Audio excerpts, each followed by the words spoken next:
Assalamualaikum warahmatullahi wabarakatuh. Kami dari kelompok 4, Akuntansi Keuangan Menengah, akan mempresentasikan mengenai chapter 24 dengan saya, Laura Martin, 20191231018, dan kedua teman saya, Ismiati dan Pratama, 20191231020, dan Galih Setiawati, 20191231021.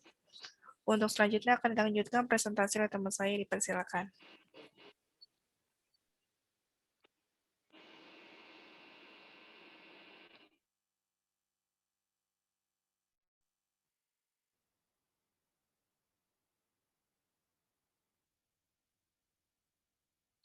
Baik, di sini kita akan menjelaskan prestasi dan pengungkapan dalam laporan keuangan. Yang pertama, tujuan pembelajarannya adalah menjelaskan prinsip pengungkapan penuh dan bagaimana implementasinya. Kemudian mendiskusikan persyaratan pengungkapan transaksi terkait. Acara berikutnya, segmen bisnis utama dan pelaporan sementara. Kemudian mengidentifikasi pengungkapan utama dan laporan auditor dan tanggung jawab manajemen untuk laporan keuangan. Kemudian menjelaskan masalah pelaporan lain yang terkait dengan implementasi pengungkapan penuh. Next.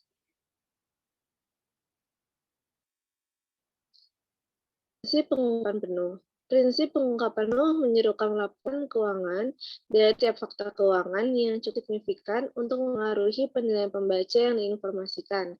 Pencairan keuangan di Mahadaya Satam dan Societe Generale atau FRM menyoroti kesulitan menerapkan prinsip pengungkapan penuh.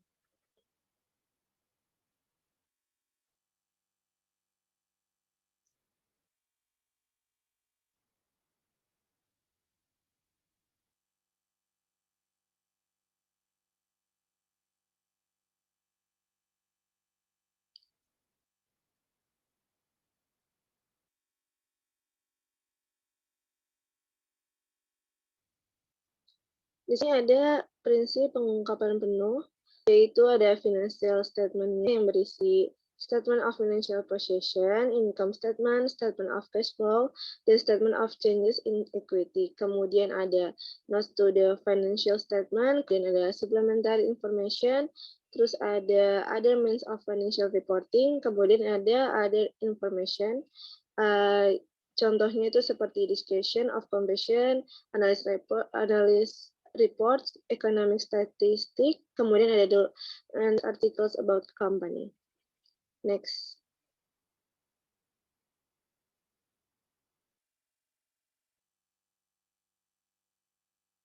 Dan ada peningkatan persyaratan pelaporan. Alasannya, kompleksitas lingkungan bisnis, kebutuhan untuk informasi yang tepat waktu, kemudian akuntansi sebagai perangkat kontrol dan pemantauan.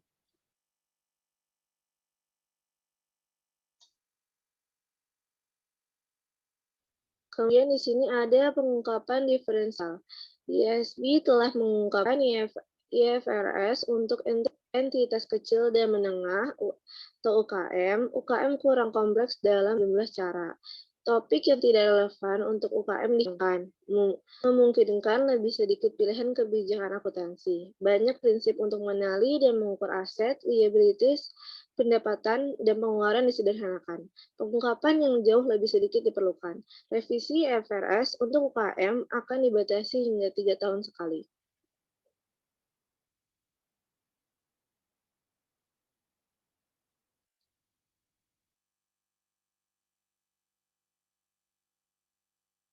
Kemudian di sini ada catatan untuk laporan keuangan.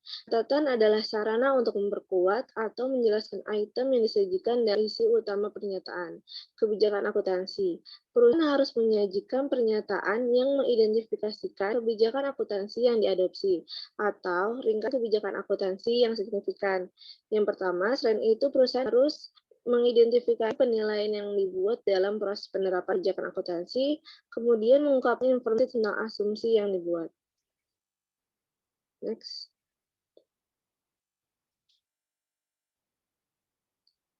Kemudian di sini ada tentang umumnya. Yang pertama, inventarisasi properti pabrik dan peralatan, klaim direktur, klaim pemegang kontingensi dan komitmen, nilai wajar, pajak tangguhan, pensiun, dan sewa, kemudian changes in accounting principles.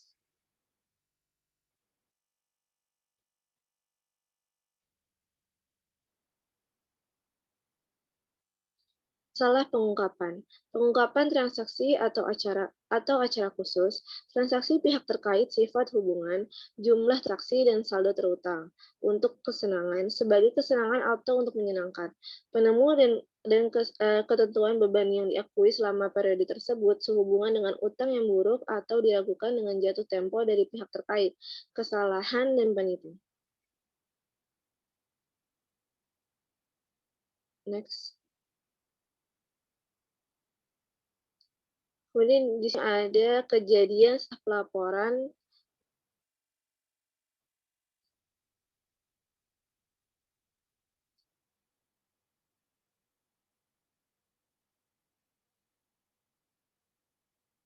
Kemudian di sini ada masalah pengungkapan. Peristiwa berikutnya untuk setiap peristiwa, kejadian setelah periode pelaporan, peristiwa yang memberikan bukti tambahan tentang kondisi yang ada pada laporan tanggal keuangan, dan kemudian yang kedua ada peristiwa yang memberikan bukti tentang kondisi yang tidak ada pada laporan tanggal posisi keuangan. Next.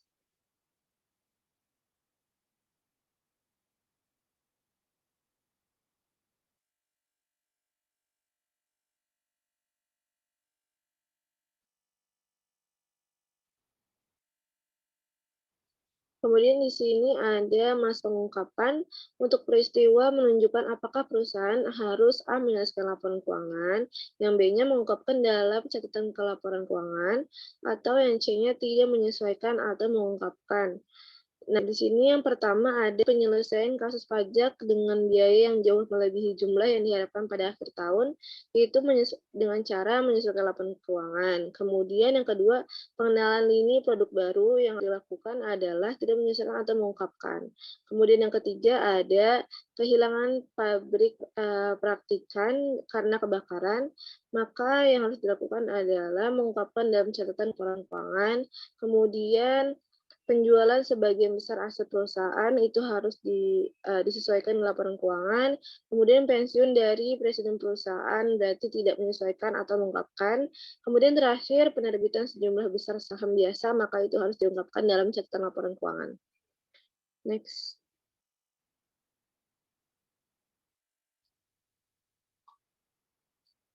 Kemudian sini ada peristiwa berikutnya. Untuk yang loss of significant customer, maka itu harus tidak disesuaikan atau diungkapkan. Kemudian yang ke-8 ada pemogokan karyawan yang berkepanjangan, maka itu tidak disesuaikan juga.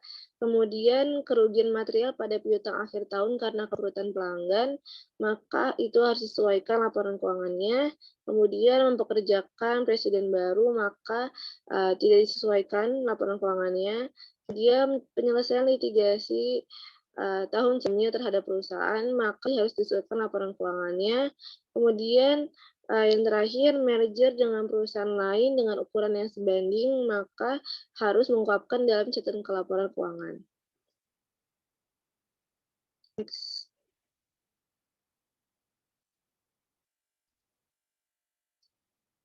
Kemudian di sini ada laporan untuk perusahaan yang diversifikasi. Investor dan analis investasi menginginkan laporan pendapatan, laporan persiapan, dan informasi arus kas pada segmen individu yang menyusun angka total pendapatan. Maka di sini ada income statement data untuk office equipment and auto parts company. Di sini terlihat consolidated-nya income-nya itu ada $6,6, kemudian ada office equipment-nya itu ada $6,7, kemudian ada auto parts-nya yaitu $0,9.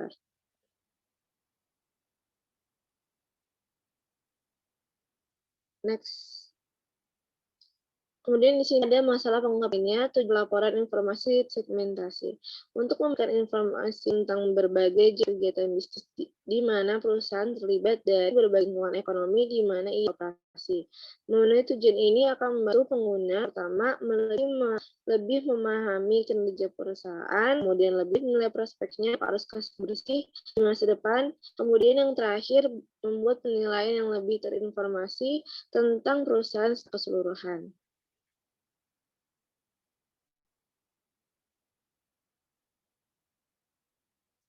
Kemudian prinsip dasar. IFRS mewajibkan laporan keuangan, tujuan umum, menyertakan informasi yang dipilih berdasarkan segmentasi. Perusahaan dapat memenuhi tujuan pelaporan segmentasi dengan memberikan laporan keuangan segmentasi berdasarkan bagaimana operasi perusahaan dikelola atau pendekatan manajemen.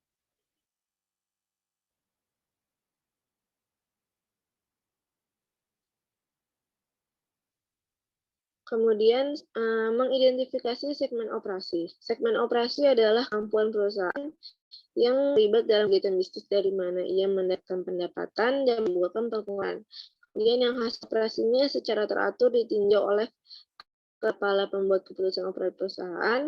Kemudian untuk informasi keuangan diskret yang tersedia.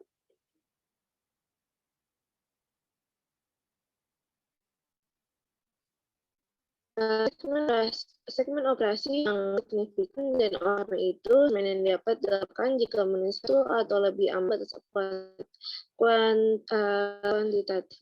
Berikut adalah yang pertama, pendapatannya adalah 10% atau lebih dari pendapatan gabungan dari semua segmen operasi perusahaan. Kemudian jumlah mutlak laba ruginya adalah 10% atau lebih besar dalam jumlah absolut. Dari A, gabungan laba operasi dari semua segmen operasi yang tidak menimbulkan kerugian atau kerugian gabungan dari semua segmen operasi yang memang melapor kerugiannya. Kemudian yang ketiga ada aset yang dapat diidentifikasi ada 10% atau lebih dari aset gabungan dari semua segmentasi.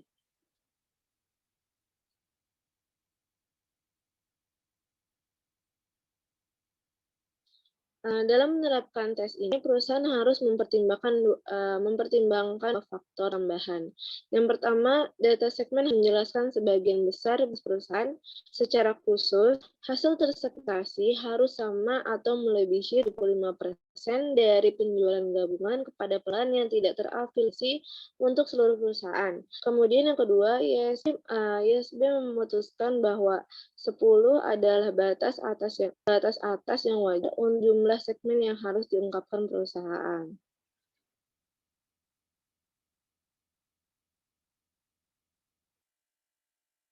Kemudian di sini ada data for different possible reporting.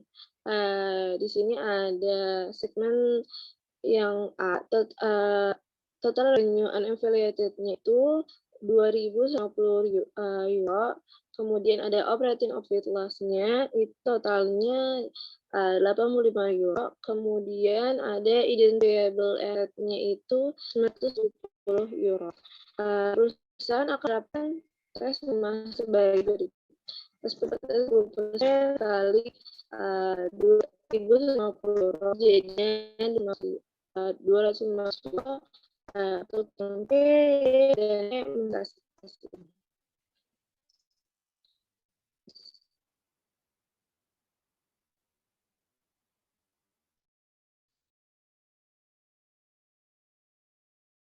Masih dengan data yang sama, maka saya akan melakukan tes ini masing sebagai berikut.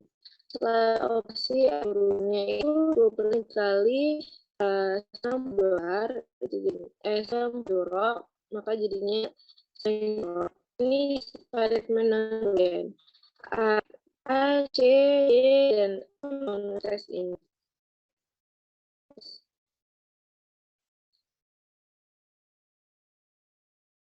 Kemudian di tabel 5 juga, perusahaan akan menentukan tes ini masing-masing sebagai berikut tes aset yang dapat diidentifikasi, yaitu 10% dikali 970 euro, sama dengan 97 euro, maka C, D, dan E memenuhi tes ini.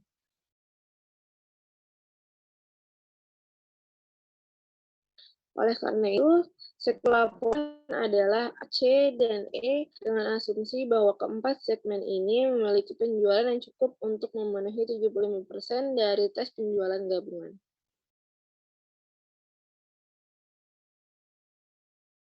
75% dari tes penjualan gabungan, yaitu 75% dikali total revenue-nya, yaitu 2.150 euro, jadinya penjualan C, D, dan E totalnya yaitu 2.000 euro, dapat dari 100 euro ditambah 700 euro, kemudian 300 euro, dan 900 euro. Oleh karena itu, tes 75% terpenuhi.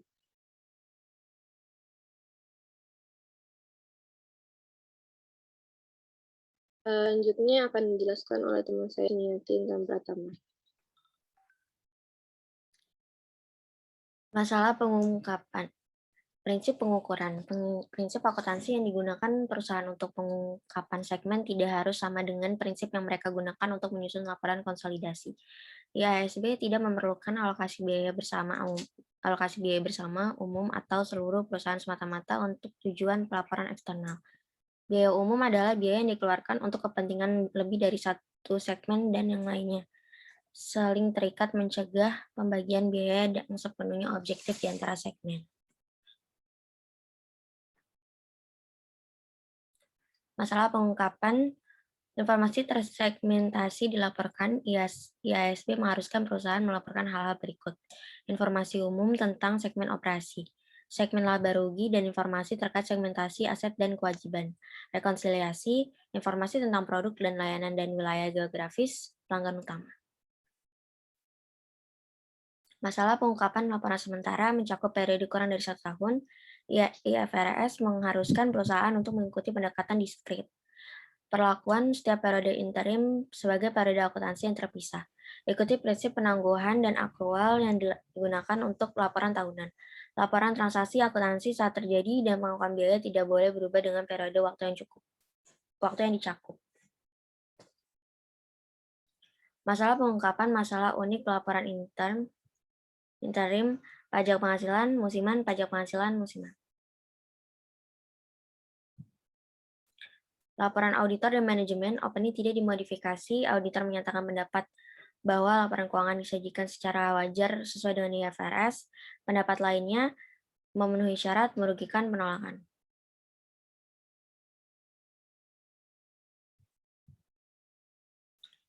Ini adalah bentuk contoh dari laporan auditor. Next. Laporan auditor keadaan tertentu meskipun tidak mempengaruhi opini wajar tanpa pengecualian auditor, mungkin mengharuskan auditor untuk menambah paragraf penjelasan ke dalam laporan audit. Kepedulian, kurangnya konsistensi penekanan suatu hal. Laporan auditor, pendapat wajar dengan pengecualian mengandung pengecualian terhadap pendapat standar. Keadaan biasa mungkin termasuk batasan ruang lingkup. Laporan tidak menyajikan posisi keuangan atau hasil operasi secara wajar karena kurangnya kesesuaian dengan prinsip dan standar akuntansi yang diterima. Pengungkapan yang tidak memadai. Opini tidak wajar disyaratkan dalam setiap laporan di mana pengecualian penyajian wajar sangat material sehingga menurut pertimbangan auditor independen, opini wajar dengan pengecualian tidak dibenarkan. Laporan keuangan secara keseluruhan tidak disajikan sesuai dengan IFRS. Jarang karena sebagian besar perusahaan mengubah akuntansi mereka agar sesuai dengan IFRS. Regulator pasar tidak akan mengizinkan perusahaan yang terdaftar di bursa untuk memiliki pendapat tidak wajar. Pernyataan tidak memberikan pendapat adalah tepat ketika auditor telah mengumpulkan begitu sedikit informasi atas laporan keuangan sehingga tidak ada pendapat yang dapat diungkapkan. Komentar manajemen membantu dalam interpretasi posisi keuangan, kinerja keuangan, dan arus kas perusahaan. Laporan tersebut dapat mencakup tinjauan terhadap faktor dan pengaruh utama yang menentukan kinerja keuangan, sumber pendanaan perusahaan dan rasio target kewajiban terhadap ekuitas, dan sumber daya perusahaan tidak diakui dalam laporan posisi keuangan sesuai dengan IFRS.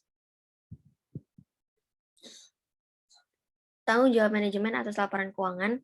Manajemen bertanggung jawab untuk menyiapkan laporan keuangan dan menetapkan serta memelihara sistem pengendalian internal yang efektif. Auditor memberikan penilaian independen apakah laporan keuangan disusun sesuai dengan IFRS. Masalah pelaporan saat ini, pelaporan perakiraan dan proyeksi keuangan. Perakiraan keuangan adalah seperangkat laporan keuangan prospektif yang menyajikan posisi keuangan yang diharapkan perusahaan, hasil operasi, dan arus kas. Proyeksi keuangan adalah laporan keuangan prospektif yang menyajikan dengan satu atau lebih asumsi hipotesis. Posisi keuangan yang diharapkan entitas, hasil operasi, dan arus kas. Regulator telah menetapkan safe harbor rule. Pelaporan keuangan internet. Sebagian besar situs web perusahaan berisi tautan ke laporan keuangan mereka dan pengungkapan lainnya, memungkinkan perusahaan untuk berkomunikasi lebih mudah dan cepat dengan pengguna. Izinkan pengguna memanfaatkan alat seperti mesin telusur dan hyperlink. Dapat membantu membuat laporan keuangan lebih relevan dengan memungkinkan perusahaan melaporkan data terpilah yang diperluas dan data yang lebih tepat waktu. Pelaporan keuangan penipuan tindakan yang disengaja atau ceroboh, baik melalui tindakan atau kelalaian yang menghasilkan laporan keuangan yang menyesatkan secara material. Penipuan yang melibatkan perusahaan terkenal seperti Parmalat ITA, Mahindra Satyam IND, dan Société Générale dari Prancis, menunjukkan bahwa lebih banyak yang harus dilakukan untuk mengatasi masalah ini.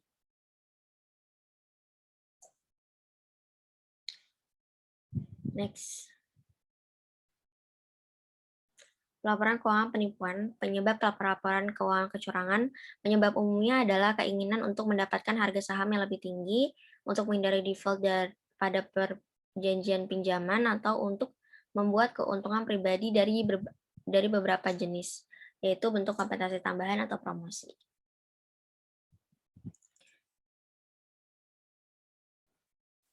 Penyebab laporan keuangan kecurangan, peluang umum untuk pelaporan keuangan yang curang, tidak adanya dewan direksi atau komite yang ngaudit, kontrol akuntansi internal yang lemah atau tidak ada, transaksi yang tidak biasa atau kompleks, estimasi akuntansi membutuhkan pertimbangan yang signifikan, staf audit internal yang tidak efektif. Perspektif analisis laporan keuangan, pendekatan logis untuk analisis laporan keuangan diperlukan, yang terdiri dari langkah-langkah berikut. Ketahuilah pertanyaan yang ingin Anda temukan jawabannya.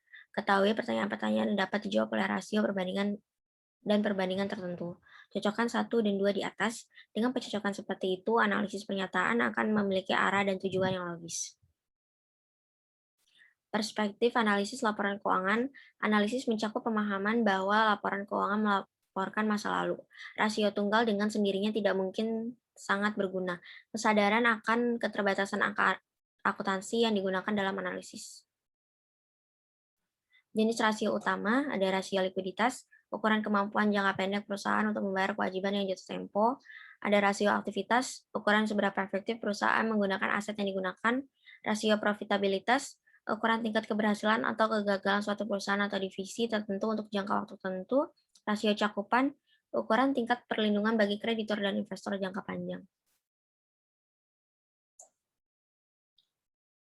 Untuk analisis rasio, di sini ada current ratio untuk rumusnya di current asset dibagi current liabilities. Untuk quick or asset test ratio ada cash ditambah short term investment ditambah account receivable dibagi current liabilities. Untuk current cash debt coverage di net cash provided by operating activities dibagi average current liabilities. Untuk account receivable turnover ada net sales dibagi average net accounts receivable. Inventory turnover ada di cost of goods sold dibagi average inventory.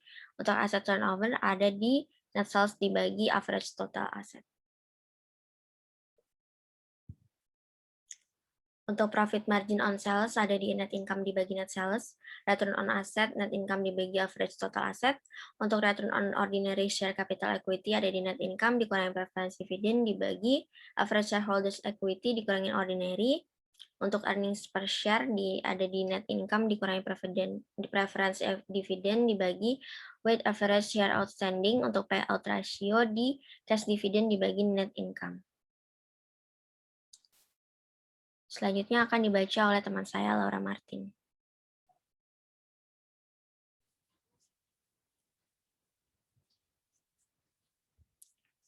Selanjutnya di coverage, ada debt to asset, rasio, formulanya total liabilities dibagi total asset, ada time interest earn, net income ditambah interest expense ditambah income tax expense dibagi interest expense, ada cash debt coverage dengan formula net cash provided by operating activities dibagi average total liabilities, dan ke-15 ada book value per share, yaitu shareholders equity dikurang ordinary dibagi outstanding shares.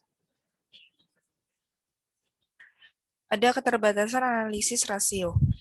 Berdasarkan biaya historis, penggunaan perkiraan mencapai komparabilitas di antara perusahaan-perusahaan dalam industri tertentu. Sejumlah besar informasi penting tidak termasuk dalam laporan keuangan perusahaan. IFRS 1 mensyaratkan informasi itu dalam pernyataan IFRS pertama perusahaan. Yang pertama, transparan, kedua, memberikan titik awal yang sesuai, dan ketiga, memiliki biaya yang tidak melebihi manfaat. Prinsip utama dalam mengkonversi dari GAAP nasional ke IFRS, yaitu proses konversi adalah penerapan retrospektif penuh dari semua IFRS. Petunjuk umum. Tujuannya adalah untuk menyajikan laporan keuangan seolah-olah perusahaan selalu melaporkan pada IFRS. Untuk mencapai tujuan ini, perusahaan diharuskan yaitu mengidentifikasi waktu untuk menyatakan IFRS pertamanya. Yang kedua, menyiapkan laporan posisi keuangan pembukaan pada tanggal transisi ke IFRS. Yang ketiga, pilih kebijakan akuntansi yang sesuai dengan IFRS dan terapkan kebijakan ini secara retrospektif. Yang keempat, pertimbangkan apakah akan menerapkan pengecualian opsional dan menerapkan pengecualian wajib. Dan kelima, membuat pengungkapan yang luas untuk menjelaskan transisi ke IFRS. Di sini ada tanggal yang relevan. Setelah perusahaan memutuskan untuk mengkonversi ke IFRS, perusahaan harus memutuskan tanggal berikut, tanggal transisi, dan tanggal pelaporan. Jadi di sini ada IFRS Financial Statement-nya. Beginning of first IFRS reporting period, yaitu 1 Januari 2020. Permulaannya.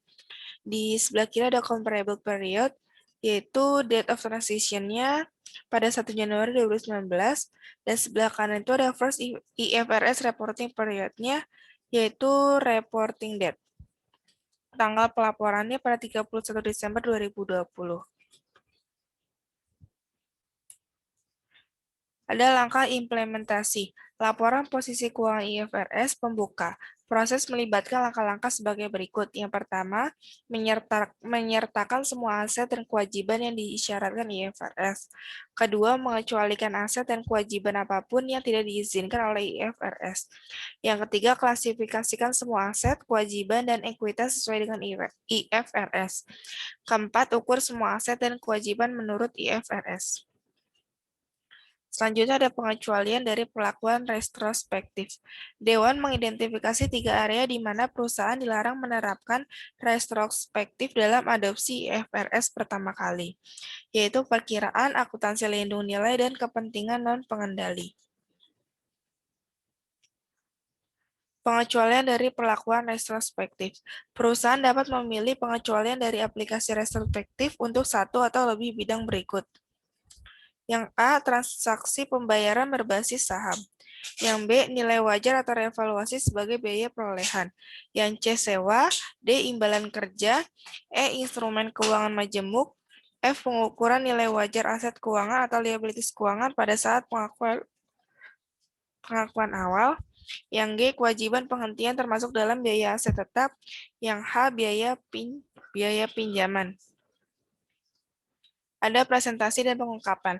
Laporan keuangan IFRS pertama, entitas harus mencakup 3 laporan posisi keuangan, 2 laporan laba rugi komprehensif, 2 laporan laba rugi terpisah jika disajikan, 2 laporan arus kas, dan 2 laporan perubahan ekuitas dan catatan terkait termasuk informasi komparatif. Laporan keuangan IFRS pertama, entitas harus mencakup 3 laporan posisi keuangan, 2 laporan laba rugi komprehensif, 2 laporan laba rugi terpisah jika disajikan, 2 laporan arus kas, dan 2 laporan perubahan ekuitas dan catatan terkait termasuk informasi komparatif. Di sini ada contohnya di contoh soal E22.4 perubahan akuntansi. Linden PLC mulai beroperasi pada 1 Januari 2014 dan telah menggunakan metode penilaian persediaan FIFO sejak awal. Pada 2019, ia memutuskan untuk beralih ke metode biaya rata-rata atau average.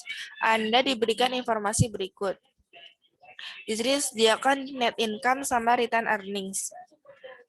Di net income tahun 2014 sampai 2019-nya ada under FIFO, ada under average cost-nya. Di return earning ada under FIFO. Bisa dilihat pada tabel berikut.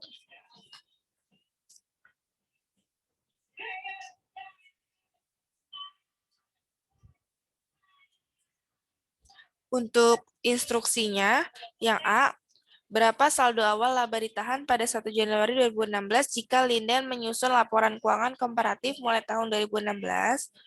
Yang B, berapa saldo awal laba ditahan pada 1 Januari 2019 jika Linden menyusun laporan keuangan komparatif mulai tahun 2019?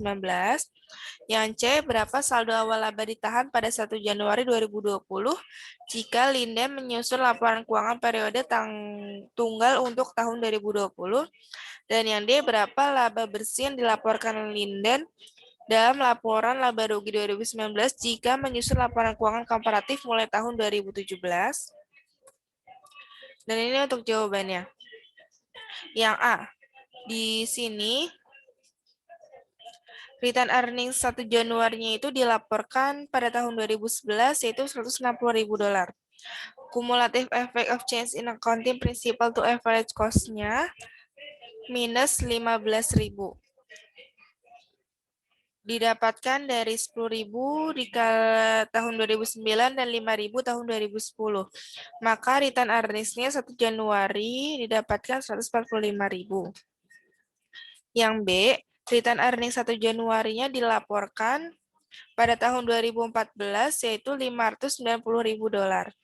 Maka cumulative effect of change in accounting principal to average cost-nya minus 25.000 dari 10.000 tahun 2009 ditambah 5.000 tahun 2010 ditambah 10.000 di tahun 2011 dikurang 10.000 tahun 2012 ditambah 10.000 tahun 2013. Maka didapatkan return earnings pada 1 Januari yaitu $565.000. Yang C, return earnings 1 Januari dilaporkan pada tahun 2015 $780.000. Cumulative effect of change in accounting principal to average cost-nya minus 20.000 dari 25.000 pada 31 Desember 2013 dikurang 5.000. Maka didapatkan return earnings 1 Januari-nya yaitu $760.000.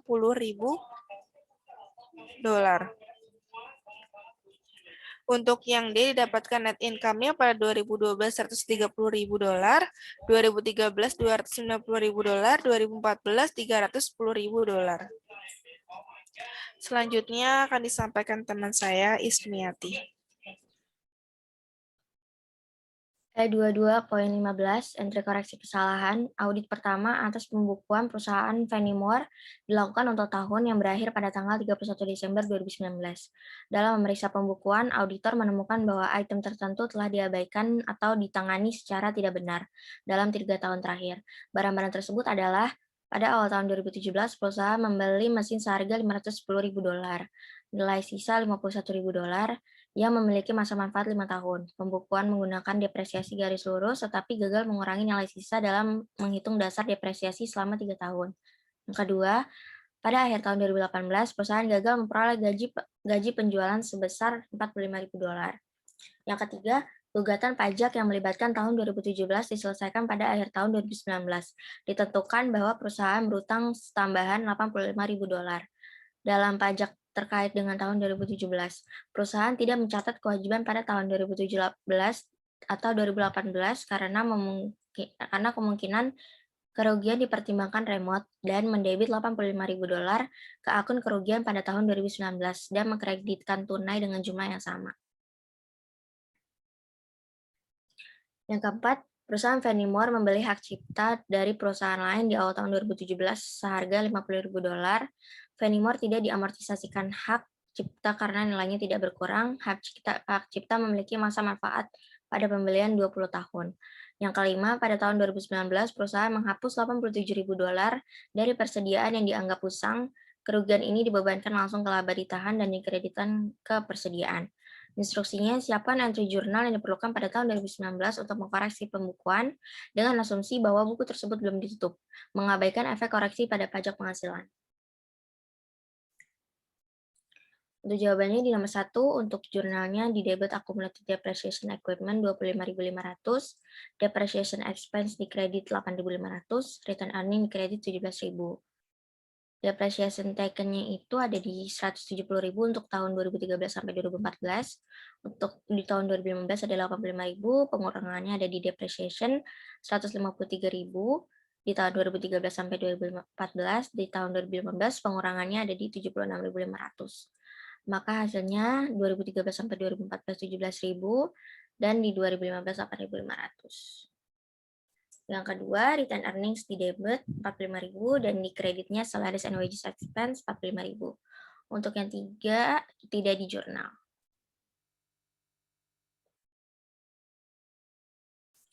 Selanjutnya akan dibaca oleh teman saya, Galuh Setiawati.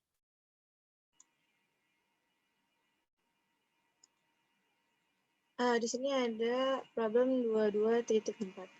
Perubahan akuntansi. Aston PLC melakukan perencanaan akhir tahun pada bulan November setiap tahun sebelum tahun kalendernya berakhir pada bulan Desember. Perkiraan pendapatan bersih awal adalah 3 juta pound sterling. CFO Rita Warren bertemu dengan Presiden perusahaan G.B. Aston untuk meninjau angka yang diproyeksikan. Dia menyajikan informasi yang diproyeksikan sebagai berikut. Di sini ada project income statement-nya, yaitu sales-nya 29 juta, kemudian cost of goods sold-nya 14 juta, depreciation-nya 2.600.000, kemudian operating expense-nya ada 6.400.000, maka jadinya 23 juta, kemudian dikurang income before tax-nya 6 juta, maka jadi income before tax-nya jadi 6 juta, kemudian income tax-nya 3 juta. Maka net income-nya menjadi 3 juta. Kemudian di sini ada statement of financial position information. Estimasi cash balance-nya itu 5 juta, kemudian debit investment-nya ada 10 juta, kemudian security fair value adjustment-nya 200.000, kemudian estimasi nilai wajar pada tanggal 31 Desember yaitu totalnya untuk cost-nya 10 juta, kemudian estimasi fair value-nya 10.900.000. Next.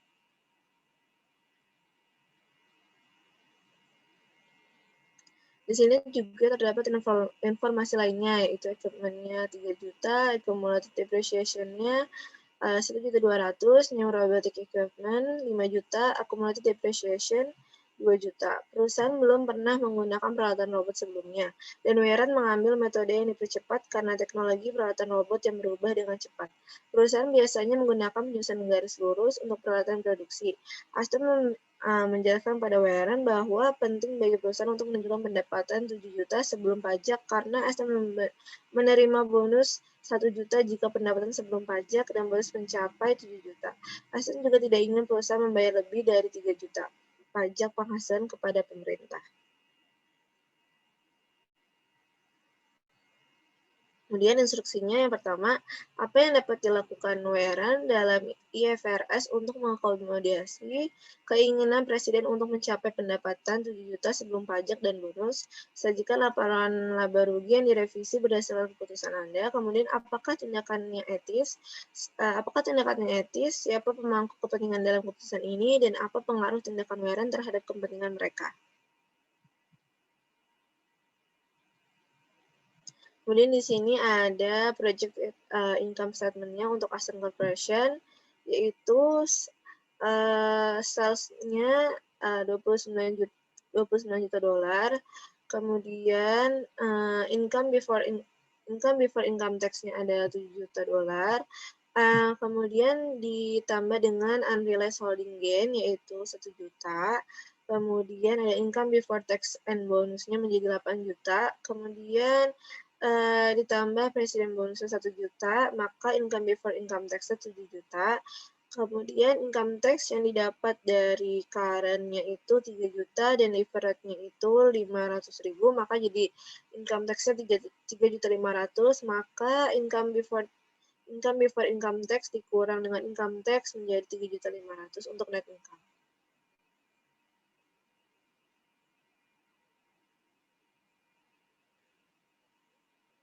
Kemudian penyusutan untuk tahun berjalan termasuk 600.000 untuk peralatan lama $2 juta.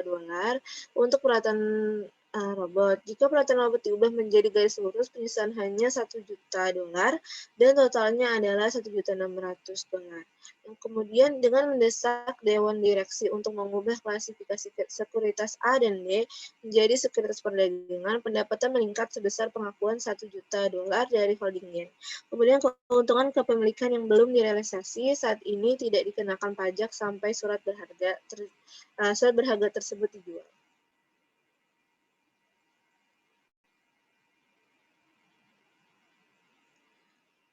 Kemudian di sini jawaban yang B, tidak ada yang tidak etis tentang mengubah pemilihan tahun pertama penyusunan kembali ke metode garis lurus asalkan memenuhi persetujuan dari pembuatan perusahaan yang tepat, keputusan perusahaan yang tepat. Mengingat kebutuhan mendesak akan uang tunai $1 juta untuk bonus presiden dan $3 juta untuk pajak penghasilan, mungkin ada kebutuhan untuk menjual beberapa surat berharga. Oleh karena itu, transfer $3 juta dari sekuritas yang tersedia untuk dijual ke sekuritas yang diperdagangkan mungkin juga sesuai. Naif untuk percaya bahwa pejabat perusahaan tidak membuat perencanaan untuk laporan keuangan akhir tahun. Kemiringan yang licin muncul dengan manipulasi laporan keuangan. Reklasifikasi sekuritas untuk sekuritas yang dipilih dengan jelas memanipulasi pendapatan untuk kepentingan presiden. Sementara hukum dan laporan pedoman GAP, etika situasi ini adalah batas. Auditor manapun akan secara otomatis membawa transaksi ini ke perhatian Dewan Direksi.